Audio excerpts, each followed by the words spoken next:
Hello students. तो आज हम पढ़ रहे हैं हमारा first chapter mechanics of solids का, जो है स्ट्रेसेस एंड स्ट्रेन। सबसे पहले हम स्ट्रेस और स्ट्रेन समझने से पहले हम क्या है कि एक प्रयोग देखते हैं। तो उस प्रयोग में क्या है, देखिए, हम एक वायर लेते हैं। ठीक है, इस वायर को हमने यहाँ से बांध दिया। ठीक, ये एक वायर है, ये राउंड वायर है। राउंड देख, राउंड समझ लीजिए इसको। इसका क्रॉस सेक्शन क्या है, राउंड है। एक राउंड वायर है, उस पर हम फोर्स लगाते हैं कुछ। ठीक है, हमने इस तरह से फोर्स लगाया इसके पूरे क्रॉस से। हमने एक पॉइंट पे इसलिए लिया क्योंकि हम यूनिफॉर्म मान रहे हैं। ठीक है, यानी ये इसके पूरे क्रॉस सेक्शन में एक ही फोर्स है। ठीक है, इसको एक पी मान लेते हैं, चलो।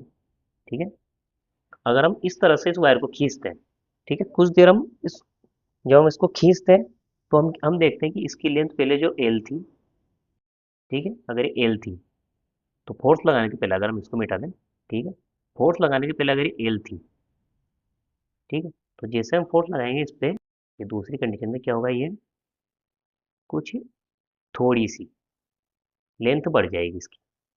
ठीक है, ये हो जाएगी एल प्लस, इसको डेल्टा एल कर ले। ठीक है, ठीक है, फोर्स अभी लग रहा है इस पे।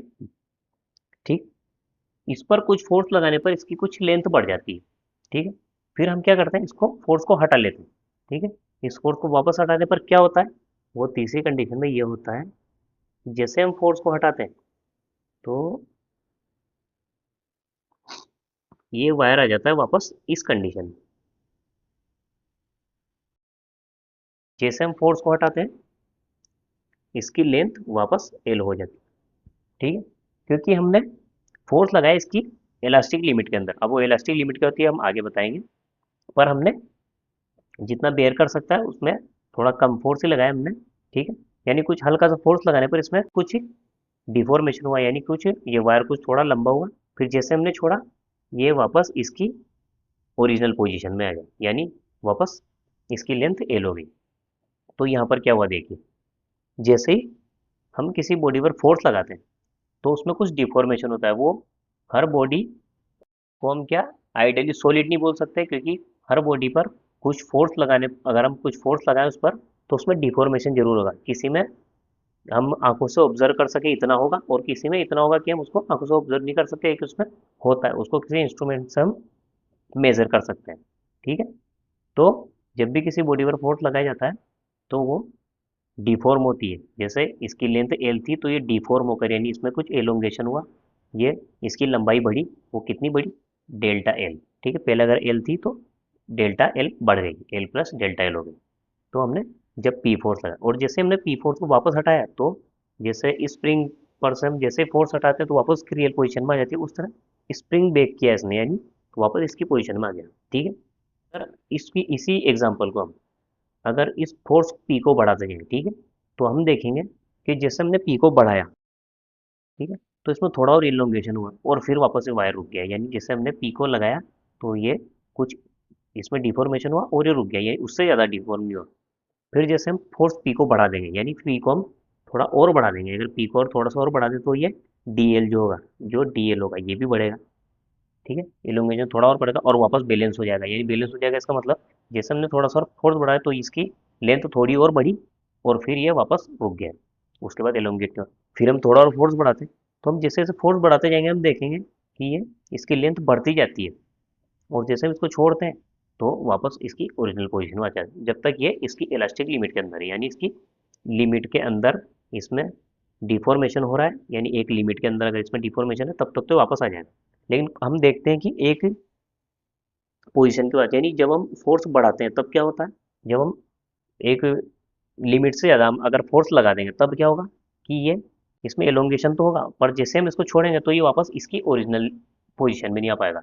यानी इसकी परमानेंट इसमें डिफॉर्मेशन हो चुका होगा। यानी अगर ये इसकी लेंथ एल थी तो एल प्लस डेल्टा एल ये रह जाएगा, यानी कुछ तो कम होगा लेकिन ये थोड़ी रह जाएगी अगर इलास्टिक लिमिट के बाहर है तो यहाँ पर मैंने एक वर्ड का नाम लिया है इलास्टिक लिमिट। ठीक है, और हमने इलास्टिक लिमिट को हमने देखा कि जब भी फोर्स हम इलास्टिक लिमिट के अंदर लगाते हैं तब तो ये वापस इसकी वापस से जो इसकी फॉर्म थी उसमें वापस आ जाता है। पर जब इलास्टिक लिमिट के बाहर फोर्स लगाते हैं, यानी एक लिमिट के बाहर ज़्यादा ज़्यादा फोर्स लगाते हैं, तब क्या होता है, वापस इसकी पोजीशन में नहीं आ पाता। ठीक है। तो इलास्टिक लिमिट होती है, हम किसी भी चीज़ को इलास्टिक तब बोलेंगे, यानी इलास्टिक कब बोलेंगे किसी भी चीज़ को, इलास्टिसिटी। ठीक है, उसके लिए इलास्टिसिटी का वर्ड समझते हैं, इलास्टिसिटी।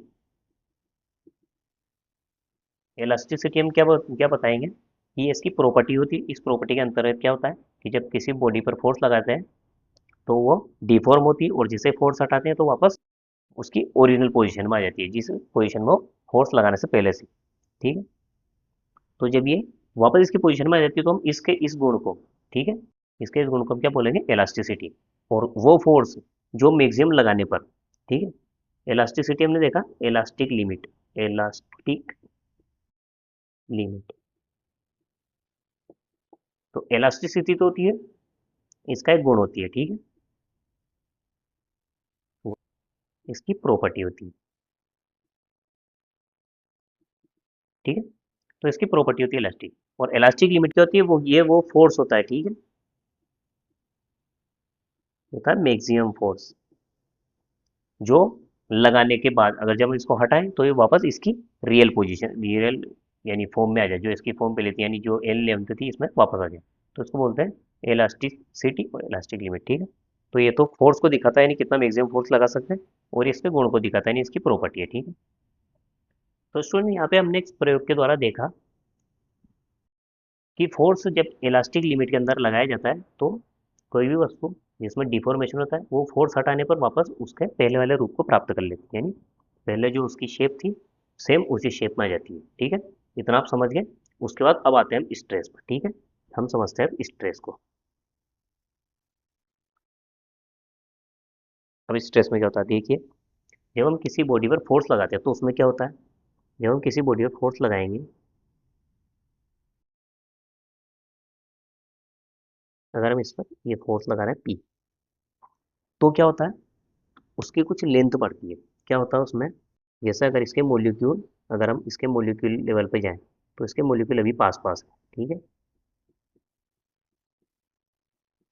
और जैसे हम इस पर फोर्स लगाएंगे तो इसमें कुछ लेंथ में इंक्रीज होगा। हम इसको क्या थोड़ा बड़ा करके दिखा रहे हैं, वैसे इतना होता नहीं है, बहुत थोड़ा सा होता है। ठीक है। तो अगर इसकी लेंथ एल है, ठीक है, अभी एल प्लस डेल्टा एल हो चुकी है, कुछ बढ़ेगी, तो इसके मोलिक्यूल क्या होता है, थोड़े से दूर हो जाते हैं। अगर ये लेंथ लेंथ वाइज हम देखें ना, लंबाई में, तो अभी ये पास पास थे ये दो मोलिक्यूल, अभी ये थोड़ा दूर आ गए।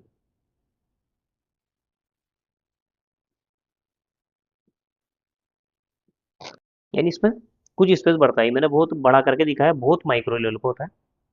ठीक है। तो इसमें क्या होता है, जब इन मोलिक्यूल के बीच में कुछ ये डिस्प्लेसमेंट बढ़ता है, यानी कुछ दूरी बढ़ती है, तो ये मोलिक्यूल इस पर क्या ऑपोजिट फोर्स लगाते हैं, यानी इसकी वापस रियल पोजीशन में आना चाहते हैं।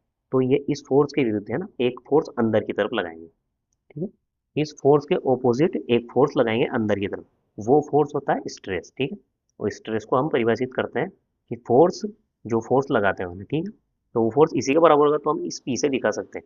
वैसे जो इसमें ये फोर्स होता है वो होता है इनके बीच में लगने वाला इंटरनल फोर्स, जो इसका ओपोज करता है, यानी इसका विरोध करता है। जो हम इसको खींच रहे हैं नीचे की तरफ, ये लगता है ऊपर की तरफ, क्योंकि मोलिक्यूल में ये जब बढ़ती है इनके बीच में डिस्टेंस, तो इस डिस्टेंस को वापस कम करना चाहते हैं, वापस रियल पोजीशन में आना चाहते हैं। ठीक है, तो अभी बढ़ गई है इसमें, तो वापस रियल पोजीशन में आना चाहेंगे, तो इस पी के विरुद्ध क्या है, ऊपर की तरफ एक फोर्स लगाएंगे। ठीक है, ये यहाँ पी लग रहा है तो इसमें ऊपर की तरफ फोर्स लगेगा वापस इसके ऑपोजिट में, तो इसको बोलते हैं, ये जो फोर्स है इसको पर यूनिट एरिया, जो इतने एरिया में फोर्स लग रहा है, ठीक है, जिस एरिया पर हम ये फोर्स लगा रहे हैं, अगर ये इसका एरिया हम क्रॉस सेक्शन एरिया हम ए माने, ठीक है, तो वो जो फोर्स है पर यूनिट एरिया पर लगने वाला फोर्स को हम बोलते हैं स्ट्रेस, और इसको दिखाते हैं हम सिग्मा से। ठीक है, एक यानी किसी बॉडी पर जब हम फोर्स लगाएंगे तो उसके विरुद्ध एक फोर्स लगेगा, और वो जो फोर्स होगा पर यूनिट एरिया में, यानी अगर उसका एरिया ए है तो पर यूनिट एरिया में लगने वाला फोर्स को हम बोलेंगे स्ट्रेस। ठीक है स्टूडेंट, तो स्टूडेंट हमने देखा कि फोर्स पर यूनिट एरिया को हम बोलते हैं स्ट्रेस। ठीक है, और इस स्ट्रेस की यूनिट क्या होगी, अगर फोर्स की देखें तो फोर्स की तो होगी न्यूटन, और एरिया के लिए हम लिखेंगे पर मीटर स्क्वायर। तो न्यूटन पर मीटर स्क्वायर को हम पास्कल भी बोलते हैं, यही प्रेशर की यूनिट भी होती है, तो इसको बोलते हैं पास्कल। तो अगर इसकी यूनिट को देखें तो न्यूटन पर मीटर जो होती है पास्कल, यानी दाब की यूनिट भी होती है। तो न्यूटन क्या है, एक बहुत छोटी यूनिट होती है। कोई भी मटेरियल होता है वो बहुत ज़्यादा लोड बेयर कर सकता है, तो हम न्यूटन को मेगा न्यूटन, गीगा न्यूटन, ठीक है, इस तरह के उसमें लेंगे। वो हम आगे जब क्वेश्चन आएंगे तो हम देख लेंगे। तो ये तो होता है स्ट्रेस, यानी स्ट्रेस होता है पर यूनिट एरिया पर लगने वाला रेजिस्टेंस फोर्स, जो रेजिस्टेंस फोर्स ये लगाता है मटेरियल खुद, ठीक है, उसको बोलते हैं स्ट्रेस। अब स्ट्रेन क्या होता है, इसको मिटाते हैं फिर समझते हैं। तो देखिए स्टूडेंट, अब देखते हैं स्ट्रेन। स्ट्रेन कुछ नहीं होता है, डिफॉर्मेशन को बोलते हैं। जो हम फोर्स लगाते हैं जिसकी वजह से जो लेंथ बढ़ती है, तो इसमें डिफॉर्मेशन होता है, यानी बॉडी डिफॉर्म हो रही है। जो इसकी ओरिजिनल पोजीशन थी उससे डिफॉर्म होकर कुछ लेंथ बढ़ गई इसकी। तो डिफॉर्मेशन को बताने के लिए, यानी कितना डिफॉर्मेशन है उसको बताने के लिए एक ये टर्म डिफाइन की गई है, स्ट्रेन। स्ट्रेन बोलते हैं पर यूनिट लेंथ में आने वाले चेंज को बोलते हैं लेंथ, पर यूनिट लेंथ में आने वाले चेंज को स्ट्रेन से करते हैं। कैसे पर यूनिट लेंथ में, कैसे, अगर इसमें आया डेल्टा एल चेंज, ठीक है, डेल्टा एल चेंज कितनी लेंथ में आया, यानी तो पर यूनिट लेंथ में आने वाले चेंज को कैसे बताएंगे, कि कोई अगर एल लेंथ है इसकी, जो हमने बार की एल लेंथ ली थी, इसमें डेल्टा एल डिफॉर्मेशन हुआ, ठीक है, एल लेंथ में डेल्टा एल का हुआ तो 1 यूनिट में, ठीक है, तो 1 यूनिट में कितना होगा, डेल्टा एल बाई एल, ठीक है। तो पर यूनिट यानी 1 यूनिट में कितना होगा, ये एल इसके नीचे आएगा नहीं, पर यूनिट लेंथ में, जो एल लेंथ में तो डेल्टा एल हुआ था नहीं, पूरी टोटल में डेल्टा एल डिफॉर्मेशन हुआ था। ये अगर हम इसकी 8 यूनिट लेंथ लें, यानी अगर ये बहुत छोटी यूनिट में हो, तो एल का डिवाइड करें, यानी बहुत छोटे पोर्शन में कितना डिफॉर्मेशन होगा उसको हम स्ट्रेन बोलते हैं। इसको दिखाते हैं एप्साइलन से, इसको लिखते हैं डेल्टा एल अपॉन एल, ये होता है स्ट्रेन, ठीक, यानी पर यूनिट लेंथ में आने वाला चेंज, ठीक है, यानी इसकी हमने एल लेंथ ली थी, इसमें चेंज कितना है, डेल्टा एल, ठीक है। तो चेंज कितना, अगर हम चेंज को भी अगर हम लिखे तो, यानी अगर हम चेंज निकालना चाहे तो बाद की पोजीशन में कितना था, एल प्लस डेल्टा, यानी एल प्लस डेल्टा एल था लेंथ, और उसके पहले लेंथ कितनी थी, एल, यानी माइनस एल, तो ये तो हो गया ना चेंज, ठीक है ना, तो ये कितना आएगा, इस एल से ये वाला एल कट जाएगा, ओनली बचेगा डेल्टा, तो ये तो चेंज है, ठीक है ना, ऐसे भी निकाल सकते हैं। और हमें डाइट भी पता है कि एल से, एल स्टार्ट में थी, बाद में एल प्लस डेल्टा हुई तो बड़ी कितनी, डेल्टा है। तो जो लेंथ बढ़ी, यानी जितना डिफॉर्म हुआ है किसके रेस्पेक्ट में, जो उसकी ओरिजिनल लेंथ थी, ओरिजिनल लेंथ के रेस्पेक्ट में जितना डिफॉर्म हुआ है उसको बोलेंगे हम स्ट्रेन, ठीक है। ये ओनली डिफॉर्मेशन को दिखाने का तरीका है, तो इसको दिखाते हैं डेल्टा एल अपॉन एल से। तो ये तो हो गया स्ट्रेन, जो होता है कि पी अपॉन ए, जिसकी पास्कल यूनिट होती है, न्यूटन पर मीटर स्क्वायर से कर सकते हैं इसको। और स्ट्रेन होती है डेल्टा एल अपॉन एल, इसकी कोई यूनिट नहीं होती, क्योंकि अगर हम ऊपर इस डेल्टा एल को अगर हम मीटर में लिखें तो, और ये भी होगा मीटर में, अगर इसको एम में लिखें या किसी में भी लिखें, तो इसकी लेंथ और लेंथ, यानी मीटर से मीटर कैंसिल, इसकी कोई यूनिट नहीं होती, तो स्ट्रेन की कोई यूनिट नहीं होगी। और स्ट्रेस की यूनिट होगी पास्कल या न्यूटन पर मीटर स्क्वायर, ठीक है स्टूडेंट। अब स्टूडेंट्स, जैसे हम फोर्स लगाते हैं उसी के अकॉर्डिंग हम स्ट्रेस को बताते हैं। तो हम फोर्स को लगाने के तरीके भी अलग अलग होते हैं, तो उस हिसाब से स्ट्रेस भी अलग अलग हो सकता है, यानी टाइप ऑफ स्ट्रेस पढ़ते हैं। टाइप ऑफ स्ट्रेस क्या होता है, फर्स्ट टाइप आता है टेंसाइल स्ट्रेस, और सेकंड टाइप का आता है कंप्रेसिव स्ट्रेस,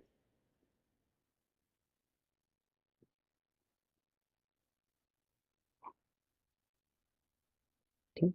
अभी टेंसाइल स्ट्रेस क्या होता है, सिंपल है, जो हमने जो फोर्स लगाया था, जो ये बॉडी थी, ठीक है, अगर इसकी लेंथ एल थी, अगर हम फोर्स लगाते हैं नीचे की तरफ तो उससे क्या होगा, इसकी लेंथ बढ़ेगी, ठीक है, ये हो जाएगी एल प्लस डेल्टा एल, ये तो हो जाएगी एल प्लस डेल्टा है। तो इसको हम बोलेंगे टेंसाइल स्ट्रेस, ठीक है, जो हम फोर्स लगाएंगे इसको बोलेंगे टेंसाइल स्ट्रेस, इस फोर्स की वजह से, ठीक है ना, इसको नहीं बोलेंगे क्योंकि बराबर होता है, इसलिए हम बार बार बोलने में आता है कि इस फोर्स को बोलते हैं, जबकि फोर्स को नहीं बोलते हैं, जो इसको रेजिस्ट करता है फोर्स, ठीक है ना।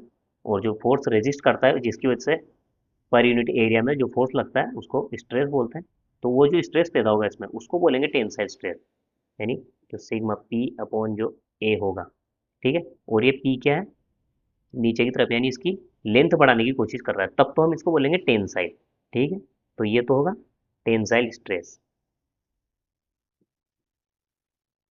अगर यही फोर्स, ठीक है, अगर यही फोर्स को, अगर इसको हम यहाँ बनाते हैं, इसी फोर्स को हम इस डायरेक्शन में लगाएं, यानी बॉडी यहाँ से तो बंधी हुई है, ठीक है, यहाँ से फिक्स है, और अभी इसकी लेंथ एल है। ठीक, अगर हम फोर्स लगाएं ऑपोजिट डायरेक्शन में, अगर हम फोर्स लगाएं ऑपोजिट डायरेक्शन में तो ये क्या होगा, इसकी लेंथ कम हो जाएगी, यानी पहले एल थी तो अब हो जाएगी एल माइनस डेल्टा एल। तो ये इसको खींचने का ही विरोध करेगा और इसको कंप्रेस करने का भी, जो यानी कंप्रेस हो रहा है ना, यानी इसकी लेंथ कम हो रही है तो इसका कंप्रेशन का ही विरोध करेगा। जो एक फोर्स है तो इसके ऑपोजिट में एक फोर्स नीचे की तरफ लगेगा, तो उसकी वजह से जो स्ट्रेस पैदा होगा उसको बोल रहे हैं कंप्रेशन। सेम एक्सप्रेशन है, मैथमेटिकल एक्सप्रेशन में कोई फर्क नहीं है, इसका फॉर्मूला और सब सेम आएगा। इसको बोलते हैं कंप्रेसिव स्ट्रेस।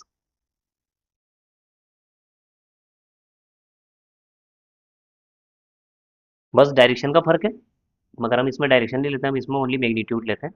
तो फॉर्मूला में कोई अंतर नहीं, टेंसाइल स्ट्रेस के लिए भी ये आएगा और कंप्रेसिव स्ट्रेस के लिए ये आएगा। बस इसमें चेंज ये आएगा कि इसमें पहले जो मटेरियल था, यानी जो कोई चीज़ थी, ये वायर था, इसकी लेंथ पहले बढ़ रही थी, अब इसकी लेंथ कम हो रही है, तो ये ओपोज दोनों को करेगा, यानी रेजिस्टेंस दोनों के लिए दिखाएगा, दोनों फोर्स के विरुद्ध।